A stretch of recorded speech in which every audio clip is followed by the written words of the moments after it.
Okay, mayong munto na usab kanatong tanan Luzon, Visayas, Mindanao. Mayong munto Philippines, mayong munto world, mayong munto universe.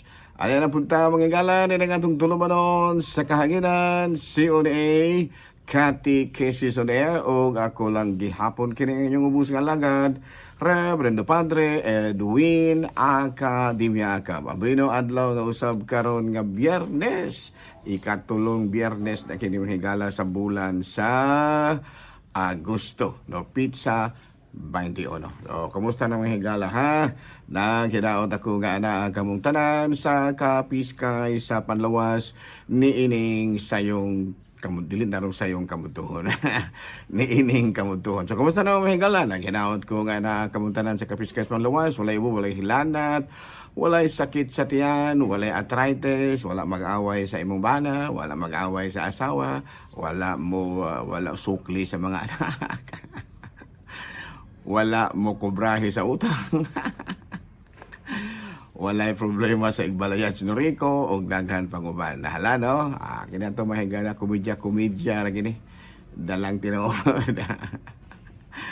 Ala no, may muto na kanatong tanan mga higala na ginaot kita nga na kamong tanan sa Kapiskay sa Panlawas ni ining kamunto. Na pwede, ari na ta mga higala sa ato ang CBCP News, balitang simbahanon ni ining kamuntuhon.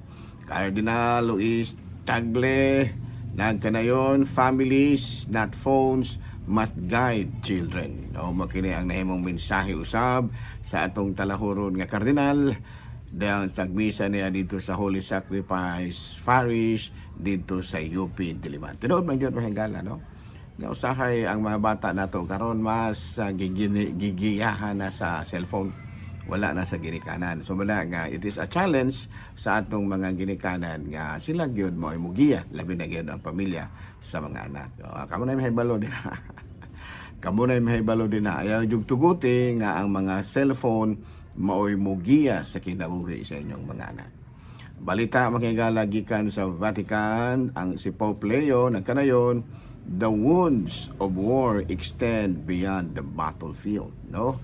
Matod pa niya sa 11th World Day of Prayer for Creation. Katinuod ang higala, no? Karon mahigala mo raog ang gubat nilapaw na, no? Ang sakit sa gubat ba kanang bitawng epekto sa gubat nilapaw na gikan sa battlefield. Gikan lang daan sa Strait of Hormuz nga kitang tanan na apektuhan ka pirting mahala. Pirting mahala kay mahigala sa kinibitang gasolina o krudo o gas, no? Kinira ba yung kerosene? Ikinahanglan kay ning kerosene manghigala sa ato ang mga mekaniko kay mo man ilang ipanghinaw. Mo ihugas sa mga makina. Sus ko kay pirting mo pong mahala. No, muna nga ato gyud nga yampo nga unta mahumana kining problemaha sa Strait of Hormuz, ang gubat tali sa Estados Unidos ug sa Iran. Balita mga katong higala, no? Ang atong CBCP News. Alita mga higala sa ato nga ari kita sa ato nga dili day karon mga higala kuan dayron Agosto 22, dili dayron kuan mga higala August 21, August 22. Sipiat ko mga higala, no? So muna nga atong bakwiyon ha, ang ato karong adlaw August 22. Ayan, no? So karong adlaw mahigala nga ato ang saint of the day August 22 mao si Mama Mary, no? The Queenship of Mary, no? Ang titulo nga sa mahal nga birhen nga giaprubahan ni Pope Pius XII niadtong 1954. Kung natong basahon mahigala sa Lucas Kapitulo 1, miingon ang anghel kaniya, ayaw kahadlok Maria, gikahimutan ka sa Dios, magmabdus ka og mga anak og lalaki, ug nganlan mo siya Jesus. Mahimo siyang inila ug tawgon siya nga anak sa Dios, kalabing halangdon.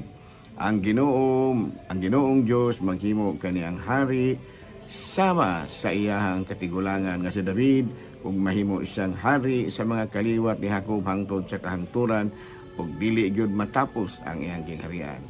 Nga santo pa ang atong Ginoong Hesukristo kay hari man unsa man iyang inahan, laray na. Ayan, no? So na nga karong adlaw mga higala gisaulog nato ang kapistahan sa atong mahal nga birhen isip Rayna sa langit ng yuta, the Queenship of Mary. Ala, no? So, ay kalimutan, si Piat na ikong hingala, dili daron August 21. August 22, Sabado. Ayan, no? Sabado na. Okay. Nahala, no? Padayon ta mga hingala sa atuang nga mga buhatuno ni ining kamudtuhon. Abi, no? Ari na ta mga hingala sa atuang topic. Unsa may atuang karong topic. Usa may topic na to karon, ang atong topic karon is secondary sa ato ang gi-research, atong pangita, ato ang gitun-an kining wala man lagi tay topic mahigala. Why choose a namesake for your children? Sa ano bang imong mga anak ba nga kana bitang bunyagan ba inyong pabunyagan inyong anak ngano mangyud nga ato mangyud nga gibasi ato mangyud gibasi sa ngalan sa Santos. Ayan, no?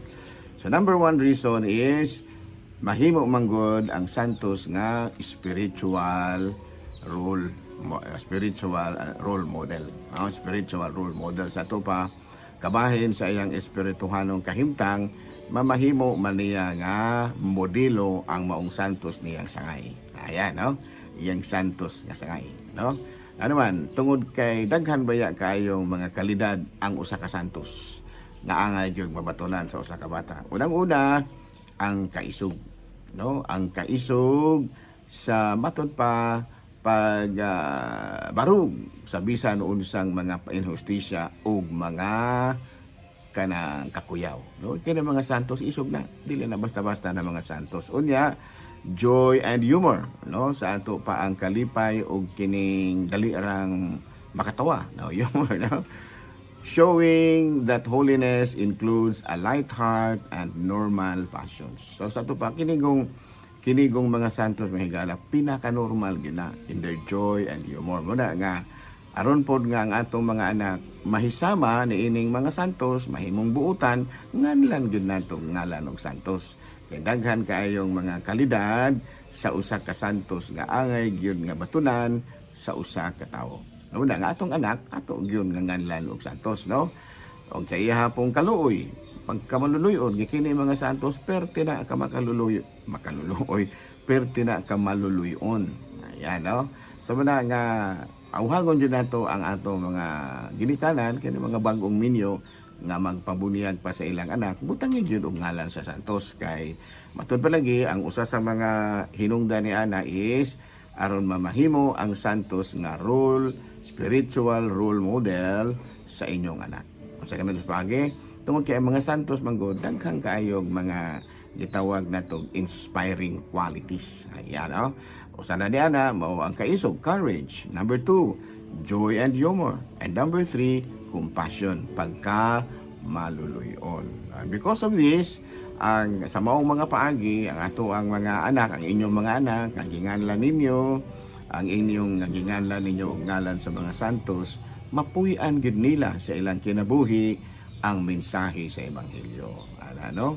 Unya kanunay gid sila nga kinibitaw nagpuyo sa kinabuhing kabalaan ug man usab aduna usay kini ato po kini pong Santos nga atong gipili mamahimo usab kini nga heavenly protector sa atong mga anak, no? Kay katong basahon mga higala sa Revelation chapter 5 verse 8 sa dihang gihimo niya ang upat ka mga bohing binuhat ug ang 24 ka pangulo ng hapa atubangan sa tanang karnero. Ang matag usa kanila may dalang alpa ug mga bulawang panaksan nga puno sa insenso nga mao ang pag-ampo sa katawhan sa Dios. Ito pa, ang mga katawhan sa Dios o mga Santos mag-ampo gina para sa mga buhi unya alang sa kanang Santos nga sangay sa ato ang anak nga inyong gipabunyagan sa ngalan og Santos. Ang maong Santos mag-ampo gyud alang sa imong anak ug manalipod sa imong anak. No, muna din hay sikreto din no. Muna ang kanang akong hayuon ba kanang mga magpabunyag sa inyong mga anak, no? Pagparehistro ana tikitagod kami maglisod naman noong taong tambag sa mga kuan kay ang mga kuan gudon gustong moderno. So pwede man moderno may mga pangalan sa mga santos nga moderno. No, pananglitan John Michael apelyido Anoos. John Michael Anoos. At least ang atong apelyido mabawi-bawi. Mabawi-bawi po sa pangalan. John Michael ang pangalan. Ang apelyido Anoos. So, John Michael Anoos. O dili mga Steve Andrew Katunggan. Dili lang okay. Kanang doble-doble nga pangalan. Mas lami pagani na no kay si San Esteban o si Saint Andres mo yung nag-ampo sa imong anak no. Doble mahigala. Doon ay uban John Michael no. Doon na po Pierre Paul no. Pierre. Pierre Paul usa may sumpay kanang Pierre Paul kuan kanang Lukay Purple kanang Lukay. Ano may mga apelyido nga Lukay. Ano? Doon ay ubad nga daghan-daghang mga apelyido nga binisaya pero mabawi tungod sa pangalan. Pierre Paul Bantoles. Iyon ana. So, lain bitaw lain komedya lang higala no. Ako murag dili kay bitaw ko at home anang bitaw pangalan sa inyong mga bata nga perte ra gyud in taong lugos masabtan. Lisod po kayong ispelingon. Chirang Shukwe. Sala man ang mga pangalan. Chiren Shente. Sala man ang mga pangalan ng tao no. Korang Kenten. Sa man yung mga ngalan ng tao ni. Pero kung ngalan ni mo og John Michael, Steve Andrew, Pierre Paul, John Matthew, ayan, no? Ano mga yung Luke Matthew. O ano sa pagkagwapo mga pangalan, Luke Matthew. Kanang atong apelyido nga medyo ba may pagkabisaya ga may mabawi ba ya? No? O kanang panalitan uno sa man o sa may mga apelyido nga Bisaya gyud kaayo.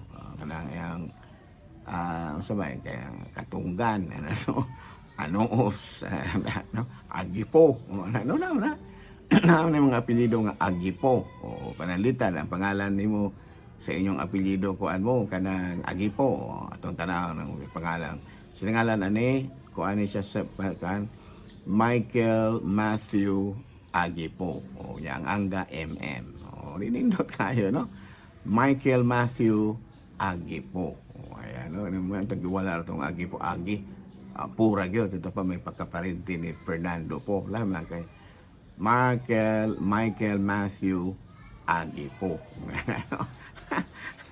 Murag katong komedya mga higala ba kadong anong komedya na nang mag-atubang nung magtakilid murag si Fernando po kung magtalikod mura og si kuan kanang Conrad po yan no kung magtakilid mura og si kuan pero og mag-atubang unsa man murag Agipo.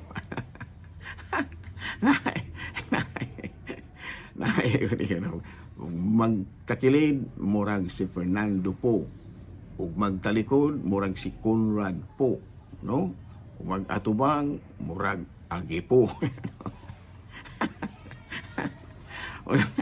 Muna di ang higala no maita pa ng murag Agipo. So muna no so again unsa ganito why choose a saint's namesake no because the saints serves as spiritual role model for children ingon niya no and they are also the heavenly protector no and they are also the kanang bitaw no the model in faith no spiritual role model no role model in faith ano o niya heavenly protector mo na siya gi pinaka rason ngano nga ang anak atong nganlan og kanang mga santos unya maklaro pud nato nga kuan gid siya Kristohanon gid ni siya no Kristohanon gid ni siya kanang moadto ka og Saudi kanang mga pangalan kanang mga pangalana ato kang Amerika ni ay no kaya mga pangalan na wala gyud magduda nimo ana og unsa ka. Kaya naman Kristohanon man kayo. John Michael Anuos. What's Anuos? Something like smoke. Pa-explain ka sa mga Amerikano. What's the meaning of Anuos? It's some sort of a smoke coming to the ceiling and mark the dark part of the smoke. What? Ayaw na lang tag pangutana kung saan ang meaning of smoke o ayaw. Kanina lang akong pangalan, no? John Michael. Ayan. Abino din nila sa kita ko ba mga igala. Ako rin hapon kini yung ubus nga alagad. Rev, Rendo Padre, Edwin ako. Di ba ka manamilit usap kaninyo? Huwag manalangin kaninyo ang Diyos. Magkagahong tanan. Amahan, Anak, Espiritu Santo. Good noon, Pilipinas!